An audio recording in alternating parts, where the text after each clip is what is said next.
ഇന്ന് ഞങ്ങൾ വലയിടാൻ പോവാണ്. ഇവിടെ അടുത്തന്നെ പാക്കത്തന്നെ അടുത്തുള്ളൊരു സ്ഥലത്താണ് വലയിടാൻ പോകുന്നത്. മഴയൊന്ന് കുറഞ്ഞിട്ടുണ്ട്. അപ്പോൾ എന്തായാലും വലയിട്ട് നോക്കട്ടെ എന്താ അവസ്ഥ എന്നുള്ള കാര്യം.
ഞങ്ങളങ്ങനെ പാറാങ്കടവ് മീൻ പിടിക്കാൻ വന്നിട്ട് അതിൻ്റെ പരിസരത്താണ് ഉള്ളത്.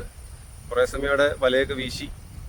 ഇപ്പം വെറുതെ കുറച്ച് സമയം കരക്കയറി ഇരുന്നപ്പോൾ ഞാൻ അപ്പുറം ഇപ്പുറം ഒന്ന് നടന്ന് നോക്കാമെന്ന് വെച്ചിരുന്നതാണ്. കുറേ നടപടികളൊക്കെ ഉണ്ട് ഇവിടെ. അപ്പുറത്തെ വേറെ ഗ്രാമത്തിലേക്കൊക്കെ പോകുന്ന ആൾക്കാർ, ഇവിടെയുള്ള ലോക്കലായിട്ടുള്ള ആൾക്കാർ യൂസ് ചെയ്യുന്ന നടപടികളാണ്. ഭയങ്കര രസമാണ് ഇവിടെ നിൽക്കാൻ തന്നെ. എന്തോരം തണുപ്പാണ് ഇവിടെ. ചൂടെന്ന് പറയുന്ന സംഭവമില്ല.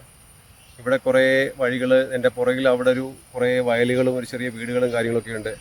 ഇതിൻ്റെ ഈ ഭാഗത്താണെങ്കിൽ ഇവിടെ വലിയൊരു ഇല്ലിക്കാടൊക്കെയാണ്. മനോഹരമായ സ്ഥലമാണ്.